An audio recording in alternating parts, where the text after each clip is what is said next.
আমাদের হাটাজারি সবসময় শান্তি জনপদ ছিল, আছে এবং ভবিষ্যতে থাকবে ইনশাল্লাহ।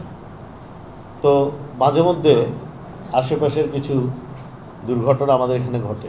হাকিম সাহেবের একটা খুবই মর্মান্তিক ঘটনা ঘটেছে, যেটা আসলে আমাদের রিলেটেড কিছু না, অন্য উপজেলার, বাট ওইটাও সমাধান করা হয়েছে। অন্য উপজেলা হলেই যে ক্রাইম অ্যালাউড হবে তা না। আবার গত রাত্রেও একটা দুর্ঘটনা ঘটেছে, যেটা আমাদের উপজেলার সাথে কোনোভাবেই সম্পর্কিত না, বা এটার সাথে কোনোভাবেই আমাদের উপজেলার কোনো কিছু জড়িত না। এরপরও জনমনে একটা ভীতি আসতেই পারে, মনে হতেই পারে যে কোনো এই হাটাজারির আইনশৃঙ্খলা পরিস্থিতি কোনো ধরনের অবনতি ঘটছে কিনা বা এই ধরনের আশঙ্কা আছে কিনা। আমি আপনাদেরকে দৃঢ়ভাবে বলতে চাই এবং পরিষ্কারভাবে বলতে চাই, এই হাটাজারি বায়েজিদ অর্থাৎ চট্টগ্রাম 5 নির্বাচনী এলাকা সব সময় আপনাদের সকলের জন্য নিরাপদ এবং সুন্দর রাখতে আমরা সকলে প্রতিজ্ঞাবদ্ধ। ইনশাল্লাহ এটা আমরা আপ্রাণ চেষ্টা করে যাব, প্রাণপণ চেষ্টা করে যাব যেন সেটা সেভাবে থাকে। তার মানে আপনাদের এগুলো নিয়ে আতঙ্কিত হওয়ার কিছু নেই। যতগুলো বড় বড় ঘটনা এখানে ঘটেছে, আমাদের আইনশৃঙ্খলা রক্ষাকারী বাহিনীর সদস্যরা, বিশেষ করে আমাদের ওসি সার্কেল এসপি সাহেব, ওসি সাহেব সহ ওনার পুরো টিম, ওসি তো আমাদের অনেকগুলোই, মানে থানার ওসি ছাড়া অনেকজন আছেন, আমাদের এসআই সাহেবরা আছেন, আমাদের র্যাবের এসপি আছেন, র্যাবের এখানে অধীনে কে আসছে, ক্যাপ্টেন ইন্সপেক্টর সাহেব আসছেন, সকল স্তরের আইনশৃঙ্খলা রক্ষাকারী বাহিনী যারা আছেন, এরপরে গোয়েন্দা সংস্থারও যারা আছেন, তারা সকলে কিন্তু প্রাণপণ চেষ্টা করে যান যাতে এই অঞ্চলটাকে ওনাদের দায়িত্বপ্রাপ্ত যে অঞ্চলটা, এটাকে একদম নিরপরাধ রাখা যায়। এবং এটাতে আমাদের জনপ্রতিনিধিরাও আমাদেরকে সাহায্য করছে, আমাদের রাজনৈতিক নেতৃবৃন্দ বিভিন্ন দলের আমাদেরকে সাহায্য করছে, হাটাজারিবাসীরা সাহায্য করছে, বিশেষ করে আমার সংবাদকর্মী ভাইরাও আমাকে অনেক সাহায্য করছে। তো এই জন্য আমি আপনাদেরকে স্বস্তির কথা বলতে চাই যে কয়েকদিন আগে একটা চাঁদাবাজির ঘটনা ঘটেছিল আমাদের এখানে।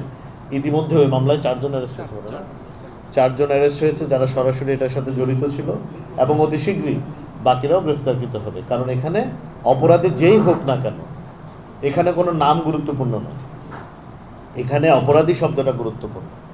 এখানে যেই হোক না কেন, যেই পরিচয় হোক না কেন, কেউই রাষ্ট্রের ঊর্ধ্বে নয়, কেউ আইনের ঊর্ধ্বে নয়। রাষ্ট্র এবং সরকার সবচেয়ে শক্তিশালী। এটা যতদিন না পর্যন্ত আমরা প্রতিষ্ঠিত করতে পারবো, আমাদের দেশে আইন শৃঙ্খলা উন্নতি হবে না। তবে আলহামদুলিল্লাহ আমরা হাটাজারিতে এটা প্রতিষ্ঠিত করতে পেরেছি। আমরা যে কোনো ধরনের অপরাধ, এবং চাঁদাবাজি বলেন, দুর্বৃত্তায়ন বলেন, এই ধরনের যে কোনো অপরাধের ব্যাপারে আমরা জিরো টলারেন্সে যাচ্ছি।